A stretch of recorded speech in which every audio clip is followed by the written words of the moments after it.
ಜ್ಞಾನಧ್ವನಿ ಕೇಳುಗರಿಗೆ ನಮಸ್ಕಾರ. ಈಗ ಡಾಕ್ಟರ್ ಎ ಆರ್ ಕೃಷ್ಣಶಾಸ್ತ್ರಿಯವರ ಕಥಾಮೃತ ಸುರತ ಮಂಜರಿ ಲಂಬಕ. ಅಗ್ನಿಕುಮಾರ ಕುರಂಗಿಯರ ಕಥೆ.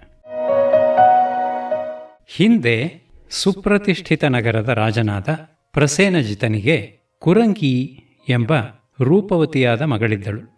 ಅವಳು ಒಂದು ಸಾರಿ ಉದ್ಯಾನದಲ್ಲಿದ್ದಾಗ ಒಂದು ಆನೆಯು ಕಟ್ಟನ್ನು ಕಿತ್ತುಕೊಂಡು ಬಂದು ಅವಳನ್ನು ವಾಹನ ಸಹಿತವಾಗಿ ಕಿತ್ತೊಗೆಯಿತು.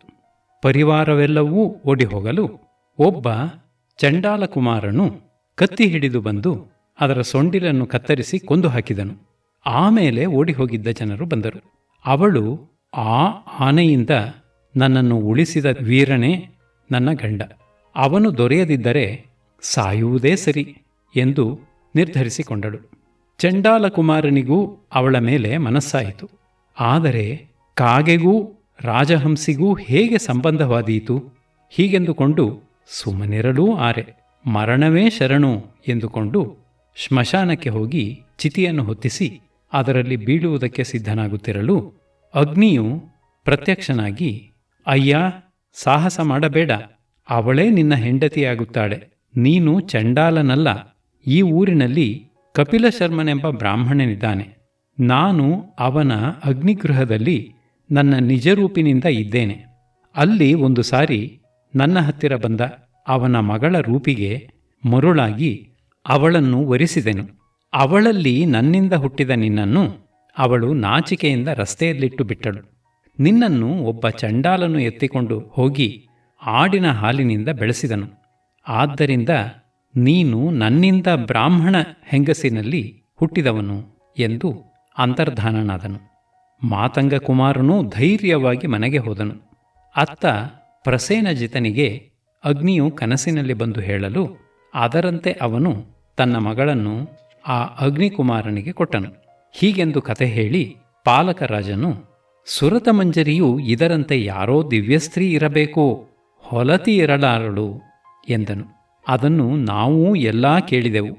ಆಗ ನಾನು ಈ ಬೆಸ್ತರ ಕಥೆಯನ್ನು ಹೇಳಿದೆನು. ಸುಪ್ರಹಾರ ಮಾಯಾವತಿಯರ ಕಥೆ.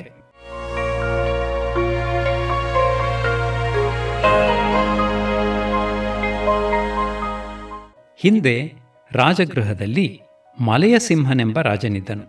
ಅವನಿಗೆ ಮಾಯಾವತಿ ಎಂಬ ಪರಮಸುಂದರಿಯಾದ ಮಗಳಿದ್ದಳು. ಅವಳು ಮಧುವನದಲ್ಲಿ ಆಡುತ್ತಾ ಸುಪ್ರಹಾರನೆಂಬ ಒಬ್ಬ ಬೆಸ್ತರ ಹುಡುಗನನ್ನು ನೋಡಿದಳು. ಒಬ್ಬರ ಮೇಲೆ ಒಬ್ಬರಿಗೆ ಮನಸ್ಸಾಯಿತು. ಅವನು ಮನೆಗೆ ಹೋಗಿ ಅನ್ನ ನೀರು ಬಿಟ್ಟು ಮಲಗಲು ತಾಯಿಯು ಅವನಿಂದ ನಡೆದ ಸಂಗತಿಯನ್ನು ತಿಳಿದು, ಇದಕ್ಕೇಕೆ ಚಿಂತಿಸುತ್ತೀಯೇ? ಊಟ ಮಾಡು, ಏಳು, ನಾನು ಉಪಾಯದಿಂದ ಈ ಕೆಲಸವನ್ನು ಮಾಡಿಕೊಡುತ್ತೇನೆ ಎಂದು ಧೈರ್ಯ ಹೇಳಿ ಒಳ್ಳೆಯ ಮೀನುಗಳನ್ನು ತೆಗೆದುಕೊಂಡು ರಾಜಪುತ್ರಿಯ ಅರಮನೆಗೆ ಹೋದಳು. ಅಲ್ಲಿ ಅವಳನ್ನು ಕಂಡು ಆ ಮೀನುಗಳನ್ನು ಅವಳಿಗೆ ಉಪಾಹಾರವಾಗಿ ಕೊಟ್ಟು ಬಂದಳು. ಹೀಗೆ ಪ್ರತಿದಿನವೂ ತಂದುಕೊಡುತ್ತಾ ರಕ್ಷಿತಿಕೆ ಎಂಬ ಆ ಬೆಸ್ತರವಳು ರಾಜಪುತ್ರಿಯ ಒಲವನ್ನು ಸಂಪಾದಿಸಿದಳು. ಅವಳು ಒಂದು ದಿವಸ, ನನ್ನಿಂದೇನಾದರೂ ಆಗಬೇಕಾದಿದ್ದರೆ ಹೇಳು, ಅದು ಎಷ್ಟು ಕಷ್ಟವಾದರೂ ಮಾಡಿಕೊಡುತ್ತೇನೆ ಎನ್ನಲು ರಕ್ಷಿತಿಕೆಯು ಅವಳಿಂದ ಅಭಯವನ್ನು ಪಡೆದು ರಹಸ್ಯದಲ್ಲಿ, ದೇವಿ, ನಿನ್ನನ್ನು ಉದ್ಯಾನದಲ್ಲಿ ನೋಡಿದಂದಿನಿಂದ ನನ್ನ ಹುಡುಗ ಬಳಲಿ ಬೆಂಡಾಗಿದ್ದಾನೆ. ನೀನು ಅವನ ಮೈ ತಡವಿ ಬದುಕಿಕೊಳ್ಳುವಂತೆ ಮಾಡಬೇಕು ಎಂದು ಕೇಳಿಕೊಂಡಳು. ರಾಜಪುತ್ರಿಗೆ ನಾಚಿಕೆಯಾಯಿತು. ಜೊತೆಗೆ ಆಡಿದ ಮಾತನ್ನು ನಡೆಸಿಕೊಡಬೇಕೆಂಬ ಆಸೆಯೂ ಆಯಿತು. ಆದ್ದರಿಂದ ಇಂದಿನ ರಾತ್ರಿ ನಿನ್ನ ಮಗನನ್ನು ನನ್ನ ಮನೆಗೆ ಗುಟ್ಟಾಗಿ ಕರೆದುಕೊಂಡು ಬಾ ಎಂದು ಹೇಳಿದಳು. ರಕ್ಷಿತಿಕೆಗೆ ಪರಮ ಸಂತೋಷವಾಯಿತು. ಅಂದಿನ ರಾತ್ರಿ ತನಗೆ ಸಾಧ್ಯವಾದಷ್ಟು ಚೆನ್ನಾಗಿ ಮಗನಿಗೆ ಅಲಂಕಾರ ಮಾಡಿ ಅವನನ್ನು ಅಂತಃಪುರಕ್ಕೆ ಕರೆತಂದಳು. ರಾಜಪುತ್ರಿಯು ಅವನನ್ನು ಕೈ ಹಿಡಿದು ಕರೆದುಕೊಂಡು ಹೋಗಿ ಪ್ರೀತಿಯಿಂದ ಹಾಸಿಗೆಯ ಮೇಲೆ ಮಲಗಿಸಿದಳು. ಕೊರಗಿ ಬಾಡಿ ಹೋಗಿದ್ದ ಅವನ ಅವಯವಗಳನ್ನು ಶ್ರೀಗಂಧದಂತೆ ತಂಪಾಗಿದ್ದ ತನ್ನ ಕೈಗಳಿಂದ ಒತ್ತಿ ಒತ್ತಿ ಉಪಚಾರ ಮಾಡಿದಳು. ಅವನಿಗೆ ಅಮೃತದಲ್ಲಿ ಅದ್ದಿದಂತಾಗಿ ನಿದ್ರೆ ಬಂದಿತು. ಅದನ್ನು ಕಂಡು ಅವಳು ಎದ್ದು ಹೋಗಿ ಬೇರೆಡೆ ಮಲಗಿದಳು. ಅವಳ ಕರಸ್ಪರ್ಶ ನಿಂತ ಕೂಡಲೇ ಅವನಿಗೆ ಎಚ್ಚರವಾಯಿತು. ಕೈಗೆ ಬಂದ ತುತ್ತು ಬಾಯಿಗೆ ಬರಲಿಲ್ಲವೇ ಎಂದುಕೊಂಡನು. ದರಿದ್ರನಿಗೆ ದೊರೆತ ನಿಧಿಯು ಕೈ ತಪ್ಪಿ ಹೋದಂತಾಯಿತು. ನಿರಾಶೆಯಿಂದ ಅವನ ಪ್ರಾಣ ಹೋಯಿತು. ಅದನ್ನು ತಿಳಿದು ಬಂದ ರಾಜಪುತ್ರಿಯು ತನ್ನನ್ನು ನಿಂದಿಸಿಕೊಂಡು ಮರುದಿನ ಬೆಳಗ್ಗೆ ಅವನೊಡನೆ ಚಿತಿಯನ್ನೇರಲು ಅನುವಾದಳು. ತಂದೆಯಾದ ಮಲಯ ಸಿಂಹನು ಮಗಳ ನಿರ್ಧಾರವನ್ನು ಕಂಡು ಆಚಮನ ಮಾಡಿ, ನಾನು ದೇವದೇವನಾದ ಪರಮೇಶ್ವರನ ಭಕ್ತನಾಗಿದ್ದರೆ ಈಗ ನನ್ನ ಕರ್ತವ್ಯ ಏನೆಂದು ಲೋಕಪಾಲಕರು ಅಪ್ಪಣೆ ಕೊಡಿಸಲಿ ಎಂದು ಬೇಡಿಕೊಂಡನು. ಆಗ, ಅಯ್ಯ ಮಹಾರಾಜ, ಈ ನಿನ್ನ ಮಗಳು ಹಿಂದಿನ ಜನ್ಮದಲ್ಲಿ ಈ ಬೆಸ್ತ ಹುಡುಗನ ಹೆಂಡತಿಯಾಗಿದ್ದಳು. ಹಿಂದೆ ನಾಗಸ್ಥಳವೆಂಬ ಗ್ರಾಮದಲ್ಲಿ ಬಲಧರನೆಂಬ ಗುಣಶಾಲಿಯಾದ ಬ್ರಾಹ್ಮಣನಿದ್ದನು. ತಂದೆ ಸತ್ತ ಮೇಲೆ ದಾಯಾದಿಗಳು ಅವನ ಆಸ್ತಿಯನ್ನು ದೋಚಿಕೊಂಡು ಬಿಡಲು ಅವನು ಬೇಸತ್ತು ಹೆಂಡತಿಯೊಡನೆ ಗಂಗಾ ತೀರಕ್ಕೆ ಹೋಗಿ ಅಲ್ಲಿ ದೇಹ ಬಿಡಲು ಉದ್ಯುಕ್ತನಾಗಿ ಮೀನನ್ನು ತಿನ್ನುತ್ತಿದ್ದ ಬೆಸ್ತನನ್ನು ನೋಡುತ್ತಾ ಹಸಿವಿನ ಬಾಧೆಯಿಂದ ಅದರ ಮೇಲೆ ಮನಸ್ಸಿಟ್ಟು ಪ್ರಾಣಬಿಟ್ಟನು. ಅವನ ಹೆಂಡತಿಯು ಶುದ್ಧ ಸಂಕಲ್ಪಳಾಗಿ ತಪಸ್ಸನ್ನು ಆಚರಿಸಿ ಅವನನ್ನು ಅನುಗಮಿಸಿದಳು. ಅವನೇ ಈಗ ಸಂಕಲ್ಪ ದೋಷದಿಂದ ಬೆಸ್ತ ಕುಲದಲ್ಲಿ ಹುಟ್ಟಿದ್ದಾನೆ. ಅವನ ಹೆಂಡತಿಯು ಒಳ್ಳೆಯ ತಪಶ್ಚರ್ಯೆಯಿಂದ ನಿನ್ನ ಮಗಳಾಗಿ ಹುಟ್ಟಿದ್ದಾಳೆ. ಅವಳು ತನ್ನ ಆಯುಸ್ಸಿನಲ್ಲಿ ಅರ್ಧವನ್ನು ಅವನಿಗೆ ಕೊಡುವುದಾದರೆ ಅವನು ಏಳುತ್ತಾನೆ. ಅವಳ ತಪಃಪ್ರಭಾವದಿಂದಲೂ ಅವನ ಯಾತ್ರಾ ಪ್ರಭಾವದಿಂದಲೂ ಅವನು ನಿನ್ನ ಅಳಿಯನಾಗಿ ರಾಜ್ಯವಾಳುತ್ತಾನೆ ಎಂದು ದಿವ್ಯವಾಣಿ ಕೇಳಿಸಿತು. ರಾಜಪುತ್ರಿಯು ಸುಪ್ರಹಾರನಿಗೆ ಅರ್ಧ ಆಯುಸ್ಸನ್ನು ಕೊಟ್ಟು ಅವನನ್ನು ಬದುಕಿಸಿದಳು. ರಾಜನು ಅವನಿಗೆ ಮಗಳನ್ನೂ ರಾಜ್ಯವನ್ನೂ ಕೊಟ್ಟನು. ಸುಪ್ರಹಾರನು ಸುಖವಾಗಿದ್ದನು. ಹೀಗೆ ಪೂರ್ವಜನ್ಮ ಸಂಬಂಧದಿಂದ ಪ್ರಾಯಿಕವಾಗಿ ಒಬ್ಬರಿಗೊಬ್ಬರಿಗೆ ಪ್ರೀತಿಯುಂಟಾಗುತ್ತದೆ. ಹಾಗೆಯೇ ಈ ಕಳ್ಳನ ಕಥೆಯನ್ನು ಕೇಳಿ. ವಾಮದತ್ತೆ ಮತ್ತು ಕಳ್ಳ ಇವರ ಕಥೆ.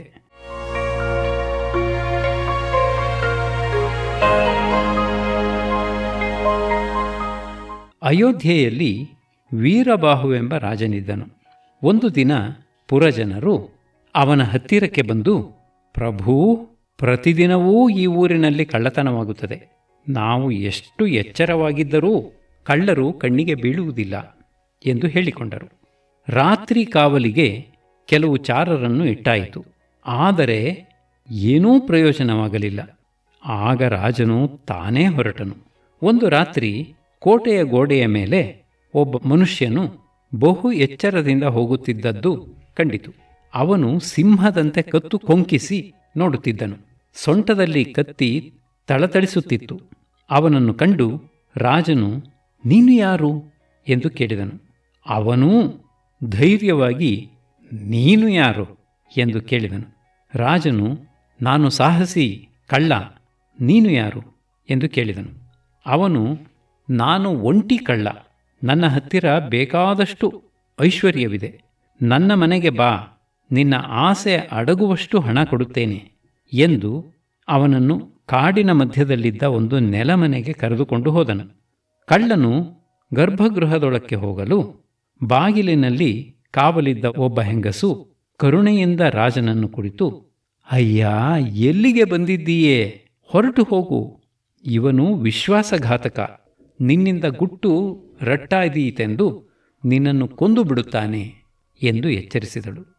ಅವನು ಕೂಡಲೇ ಹೊರಕ್ಕೆ ಬಂದು ಅರಮನೆಗೆ ಹೋಗಿ ಸೇನಾಪತಿಯೊಡನೆಯೂ ಸೇನೆಯೊಡನೆಯೂ ಬಂದು ಆ ಪ್ರದೇಶವನ್ನು ಮುತ್ತಿ ಕಳ್ಳನನ್ನು ಹಿಡಿಸಿದನು.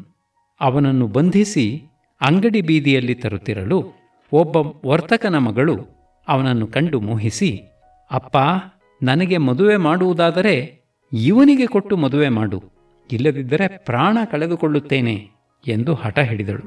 ಏನು ಹೇಳಿದರೂ ಕೇಳಲಿಲ್ಲ. ಆಗ ವರ್ತಕನು, ಕೋಟಿ ಹಣವನ್ನು ಬೇಕಾದರೂ ಕೊಡುತ್ತೇನೆ, ಕಳ್ಳನನ್ನು ಬಿಡಿ ಎಂದು ಪ್ರಾರ್ಥಿಸಿದನು. ರಾಜನು ಒಪ್ಪಲಿಲ್ಲ. ಕೂಡಲೇ ಕಳ್ಳನನ್ನು ಶೂಲಕ್ಕೆ ಹಾಕಿಸಿದನು. ವಾಮದತ್ತೆ ಎಂಬ ಆ ವರ್ತಕನ ಪುತ್ರಿಯು ಕಳ್ಳನ ದೇಹವನ್ನು ತಂದು ಅವನೊಡನೆ ಸಹಗಮನ ಮಾಡಿದಳು. ಹೀಗೆ ಪ್ರಾಣಿಗಳು ಪೂರ್ವಜನ್ಮ ಸಂಬಂಧದಿಂದ ಅಸಹಾಯರಾಗುತ್ತಾರೆ. ನಡೆಯಲೇಬೇಕಾದದ್ದನ್ನು ಯಾರು ಮೀರುವುದಕ್ಕಾಗುತ್ತದೆ? ಯಾರು ತಡೆಯುವುದಕ್ಕಾಗುತ್ತದೆ? ಆದ್ದರಿಂದ ನಿನ್ನ ಮಗನಾದ ಅವಂತಿವರ್ಧನನಿಗೂ ಈ ಸುರತ ಮಂಜರಿಯು ಪೂರ್ವ ಸಂಬಂಧಿನಿಯಾಗಿರಬೇಕು. ಇಲ್ಲದಿದ್ದರೆ ಅರಸು ಮಗನಿಗೆ ಹೊಲತಿಯಲ್ಲಿ ಹೀಗೆ ಮನಸ್ಸಾಗೋಣ ಎಂದರೇನು? ಆದ್ದರಿಂದ ಅವಳನ್ನು ಕೊಡುವಂತೆ ಉತ್ಪಲಹಸ್ತನನ್ನು ಕೇಳೋಣ. ಅವನು ಏನನ್ನುತ್ತಾನೆಯೋ ನೋಡೋಣ ಎಂದೆ. ರಾಜನು ಉತ್ಪಲಹಸ್ತನಿಗೆ ಮಗಳನ್ನು ಕೊಡಬೇಕೆಂದು ಹೇಳಿ ಕಳುಹಿಸಲು ಅವನು, ಈ ಪುರವಾಸಿಗಳಿಂದ 18,000 ಬ್ರಾಹ್ಮಣರಿಗೆ ನನ್ನ ಮನೆಯಲ್ಲಿ ಭೋಜನ ಮಾಡಿಸಿದರೆ ಆಗಬಹುದು ಎಂದನು. ರಾಜಾಜ್ಞೆಯನ್ನು ಮೀರಲಾರದೆ, ಹೊಲೆಯನ ಮನೆಯಲ್ಲಿ ಊಟವನ್ನೂ ಮಾಡಲಾರದೆ ಬ್ರಾಹ್ಮಣರು ಮಹಾಕಾಲನ ಮುಂದೆ ತಪಸ್ಸಿಗೆ ಕುಳಿತರು. ಅವನು ಅವರ ಕನಸಿನಲ್ಲಿ ಬಂದು ಉತ್ಪಲಹಸ್ತನ ಮನೆಯಲ್ಲಿ ನಿಶ್ಶಂಕರಾಗಿ ಊಟ ಮಾಡಬಹುದು, ಅವನು ವಿದ್ಯಾಧರ, ಚಂಡಾಲನಲ್ಲ ಎಂದು ಹೇಳಿದನು. ಆಗ ಬ್ರಾಹ್ಮಣರು ರಾಜನನ್ನು ಕುರಿತು, ಅಯ್ಯ, ಈ ಉತ್ಪಲಹಸ್ತನು ಹೊಲಗೇರಿಯನ್ನು ಬಿಟ್ಟು ಮತ್ತೆಲ್ಲಿಯಾದರೂ ಶುದ್ಧವಾದ ಅಡಿಗೆ ಮಾಡಿಸಿ ಹಾಕಲಿ, ನಾವು ಊಟ ಮಾಡುತ್ತೇವೆ ಎಂದರು. ಆಗ ರಾಜನು ಉತ್ಪಲಹಸ್ತನಿಗೆ ಒಂದು ದೊಡ್ಡ ಮನೆಯನ್ನು ಕಟ್ಟಿಸಿಕೊಟ್ಟು ಅಲ್ಲಿ ಪರಿಶುದ್ಧರಾದವರಿಂದ ಅಡುಗೆ ಮಾಡಿಸಿದನು. ಬ್ರಾಹ್ಮಣ ಭೋಜನವಾದ ಮೇಲೆ ಉತ್ಪಲಹಸ್ತನು ರಾಜನ ಹತ್ತಿರಕ್ಕೆ ಬಂದು ನಮಸ್ಕರಿಸಿ, ಮಹಾರಾಜ, ನಾನು ಗೌರಿ ಮುಂಡನೆಂಬ ವಿದ್ಯಾಧರನ ಆಶ್ರಿತ. ನನ್ನ ಹೆಸರು ಮತಂಗದೇವ. ಈ ನನ್ನ ಮಗಳು ಹುಟ್ಟಿದಾಗ ಅವನು ನನ್ನನ್ನು ಗುಟ್ಟಾಗಿ ಕರೆದು, ವತ್ಸರಾಜನ ಮಗನಾದ ನರವಾಹನ ದತ್ತನೆಂಬುವನು ನಮಗೆಲ್ಲ ಚಕ್ರವರ್ತಿಯಾಗುತ್ತಾನಂತೆ, ನೀನು ಮಾಯೆಯಿಂದ ಹೋಗಿ ಅವನನ್ನು ಬೇಗ ಕೊಂದುಬಿಡು ಎಂದು ಹೇಳಿದನು. ನಾನು ಆ ಕೆಲಸಕ್ಕಾಗಿ ಹೊರಡಲು ಮಹೇಶ್ವರನು ಎದುರಾಗಿ ಬಂದು ಹುಂಕಾರ ಮಾಡಿ, ಮಹಾಪುರುಷನಲ್ಲಿ ಪಾಪಕಾರ್ಯ ಮಾಡಲು ಹೋಗುತ್ತೀಯಾ? ಈ ದೇಹದಿಂದಲೇ ಹೆಂಡತಿ ಮಕ್ಕಳೊಡನೆ ಉಜ್ಜಯಿನಿಯ ಹೊಲಗೇರಿಗೆ ಹೋಗಿ ಬೀಳು. ಆ ಊರಿನ ನಿವಾಸಿಗಳಾದ 18,000 ಬ್ರಾಹ್ಮಣರಿಗೆ ಭೋಜನ ಮಾಡಿಸಿದರೆ ನಿನ್ನ ಶಾಪ ನೀಗುತ್ತದೆ. ಹಾಗೆ ಯಾರು ಭೋಜನ ಮಾಡಿಸುತ್ತಾರೋ ಅವನಿಗೆ ನಿನ್ನ ಮಗಳನ್ನು ಮದುವೆ ಮಾಡಿಕೊಡು ಎಂದು ಹೇಳಿ ಅಂತರ್ಧಾನ ಹೊಂದಿದನು. ನಾನು ಉತ್ಪಲಹಸ್ತನಾಗಿ ಇಲ್ಲಿ ಬಂದು ಬಿದ್ದೆ. ನನಗೂ ಈ ಚಂಡಾಲರಿಗೂ ಸಂಪರ್ಕವಿಲ್ಲ.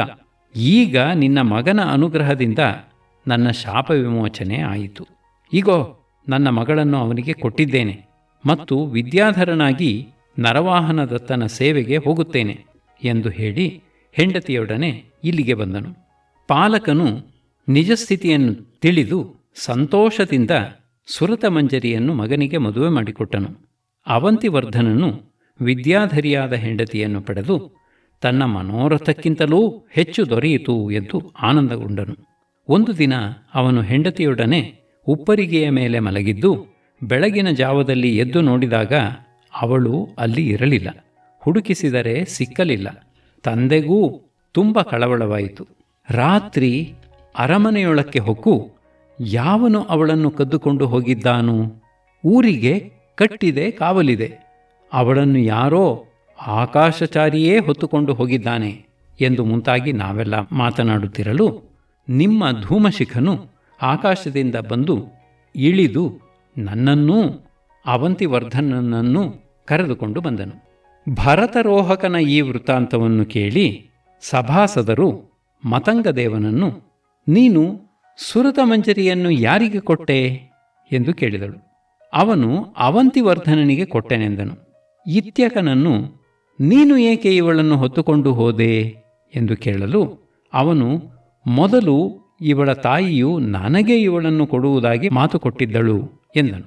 ಅವರು, ತಂದೆ ಇರುವಾಗ ತಾಯಿ ಯಾರು? ಅವಳು ಹೇಳಿದ್ದಕ್ಕೆ ಸಾಕ್ಷಿ ಯಾರು?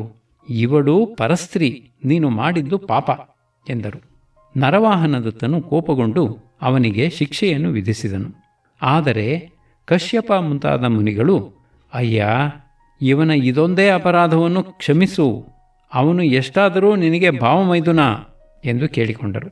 ಆದ್ದರಿಂದ ರಾಜನು ಅವನನ್ನು ಬೈದು ಕಳುಹಿಸಿ ಅವಂತಿವರ್ಧನನನ್ನೂ ಅವನ ಹೆಂಡತಿಯನ್ನೂ ಭರತರೋಹಕನನ್ನೂ ವಾಯುಪಥನ ಜೊತೆ ಮಾಡಿ ಅವರ ಊರಿಗೆ ಕಳುಹಿಸಿಕೊಟ್ಟನು.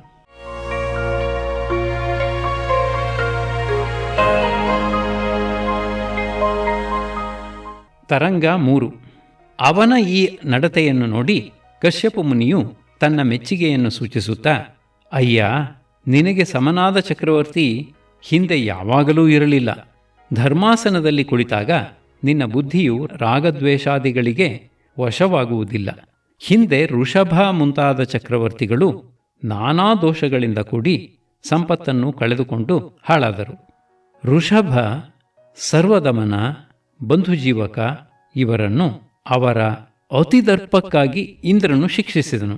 ಜೀಮೂತವಾಹನನನ್ನು ಅವನಿಗೆ ಚಕ್ರವರ್ತಿ ಪದವಿ ಹೇಗೆ ಬಂತೆಂದು ನಾರದ ಋಷಿ ಕೇಳಿದಾಗ ಅವನು ತಾನು ಕಲ್ಪವೃಕ್ಷವನ್ನೂ ತನ್ನ ದೇಹವನ್ನೂ ದಾನ ಮಾಡಿದನೆಂದು ಹೇಳಿದನು. ತನ್ನ ಪುಣ್ಯ ಕಾರ್ಯವನ್ನು ತಾನು ಹೇಳಿಕೊಂಡದ್ದರಿಂದ ಅವನಿಗೆ ಸ್ಥಾನಭ್ರಂಶವಾಯಿತು. ವಿಶ್ವಾಂತರ ಚಕ್ರವರ್ತಿಯ ಮಗನಾದ ಇಂದೀವರಾಕ್ಷನು ವಸಂತ ತಿಲಕನೆಂಬ ಚೇದಿರಾಜನ ಹೆಂಡತಿಯನ್ನು ಕೆಡಿಸಲು ಅವನು ಇಂದೀವರಾಕ್ಷನನ್ನು ಕೊಂದನು.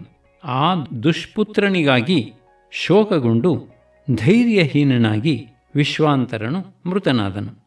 ತಾರಾವಲೋಕನೊಬ್ಬನೇ ಚಕ್ರವರ್ತಿಯಾದ ಮೇಲೆ ಯಾವ ತಪ್ಪನ್ನೂ ಮಾಡದೆ ಬಹುಕಾಲ ಸಾಮ್ರಾಜ್ಯ ಸಂಪತ್ತನ್ನು ಅನುಭವಿಸಿ ಕೊನೆಗೆ ವೈರಾಗ್ಯದಿಂದ ಕಾಡಿಗೆ ಹೊರಟು ಹೋದನು. ನೀನು ಎಂದಿಗೂ ನ್ಯಾಯವಾದ ದಾರಿಯನ್ನು ಬಿಟ್ಟು ಹೋಗದೆ ನಿನ್ನ ವಿದ್ಯಾಧರ ಪ್ರಜೆಗಳೂ ಧರ್ಮ ಮೀರದಂತೆ ನೋಡಿಕೊಂಡಿರು ಎಂದನು. ನರವಾಹನದತ್ತನು ತಾರಾವಲೋಕನು ಮನುಷ್ಯನಾಗಿದ್ದು ವಿದ್ಯಾಧರೈಶ್ವರ್ಯವನ್ನು ಪಡೆದದ್ದು ಹೇಗೆ ಎಂದು ಕೇಳಲು ಕಶ್ಯಪನು ಅವನ ಕಥೆಯನ್ನು ಹೇಳಿದನು. ತಾರಾವಲೋಕನ ಕಥೆ.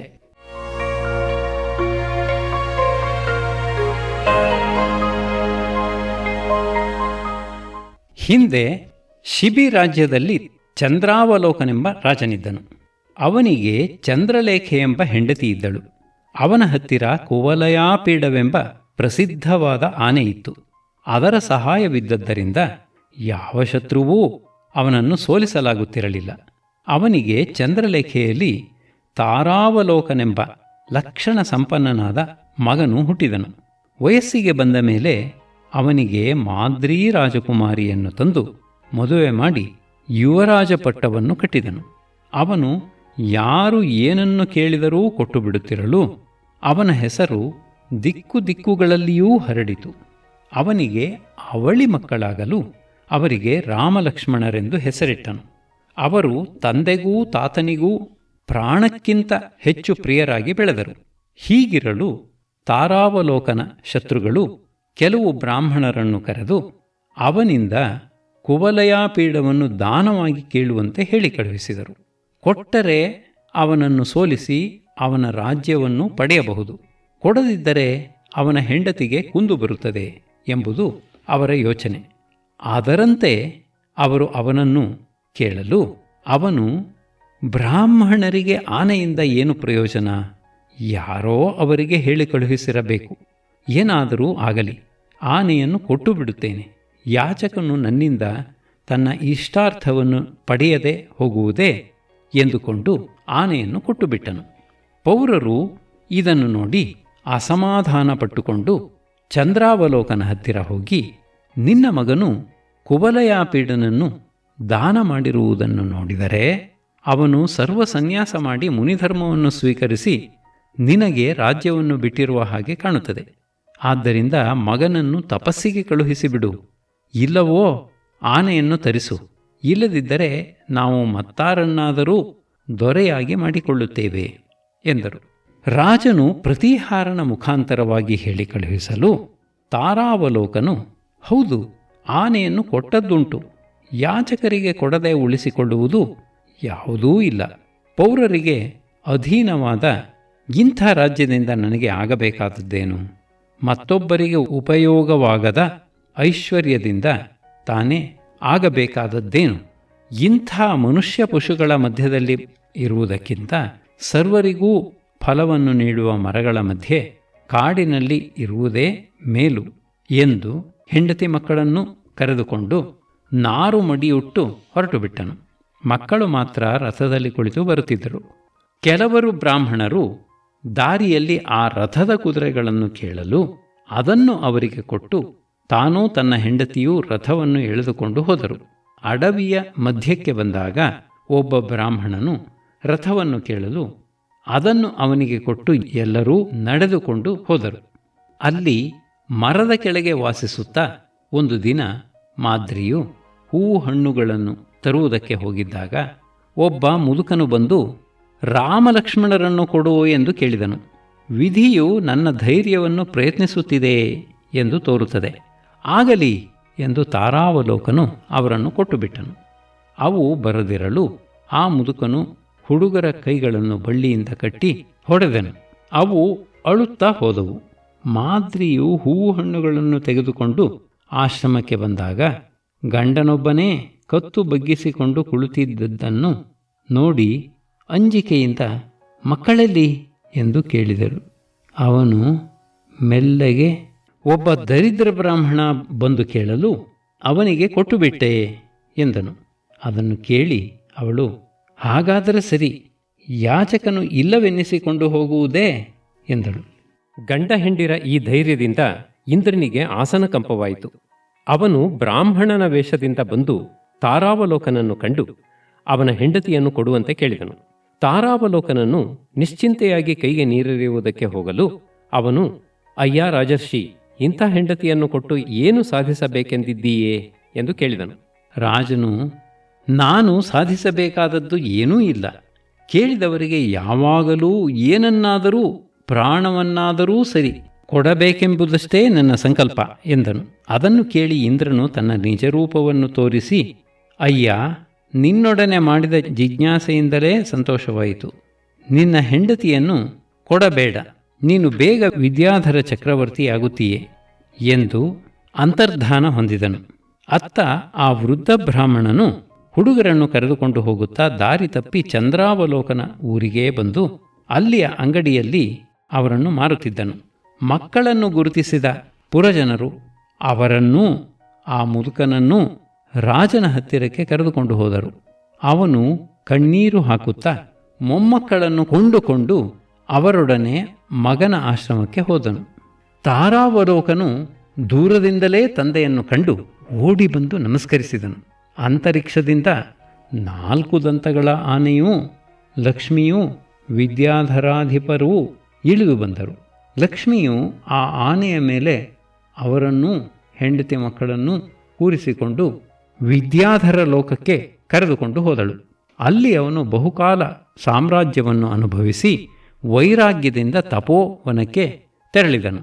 ಹೀಗೆ ತಾರಾವಲೋಕನು ಒಬ್ಬನು ಮನುಷ್ಯನಾಗಿದ್ದರೂ ಸುಕೃತದಿಂದ ವಿದ್ಯಾಧರೇಂದ್ರ ಪದವಿಯನ್ನು ಗಳಿಸಿದನು. ಮಿಕ್ಕವರು ಅದನ್ನು ಪಡೆದರೂ ತಪ್ಪು ಮಾಡಿ ಕಳೆದುಕೊಂಡರು. ಆದ್ದರಿಂದ ನೀನೇ ಆಗಲಿ ಇತರರ ಮೂಲಕವಾಗಿಯಾಗಲಿ ಅಪಚಾರ ನಡೆಸದಿರು. ಕಶ್ಯಪ ಮುನಿಯಿಂದ ಈ ಕಥೆಯನ್ನು ಕೇಳಿ ನರವಾಹನದತ್ತನು ಹಾಗೆಯೇ ಆಗಲಿ ಎಂದು ಹೇಳಿ ವಿದ್ಯಾಧರರನ್ನು ಕುರಿತು, ಇಲ್ಲಿಂದ ಮುಂದೆ ನನ್ನ ಪ್ರಜೆಗಳು ಯಾರಾದರೂ ಧರ್ಮವನ್ನು ಅತಿಕ್ರಮಿಸಿದರೆ ಅವರು ಖಂಡಿತವಾಗಿ ವಧೆಗೆ ಅರ್ಹರಾಗುತ್ತಾರೆ ಎಂದು ಹೇಳಿ ಅದನ್ನು ಡಂಗೂರ ಹಾಕಿಸಿದನು. ಅವರು ಅದನ್ನು ಶಿರಸಾವಹಿಸಿದರು. ಹೀಗೆ ನರವಾಹನದತ್ತನು ಅಸಿತಗಿರಿಯ ಋಷ್ಯಾಶ್ರಮದಲ್ಲಿ ತನ್ನ ಸೋದರ ಮಾವನೊಡನೆ ಮಳೆಗಾಲವನ್ನು ಕಳೆದನು. ಸುರತ ಮಂಜರೀ ರಂಭಕ ಮುಗಿಯಿತು. ಶ್ರೀರಸ್ತು.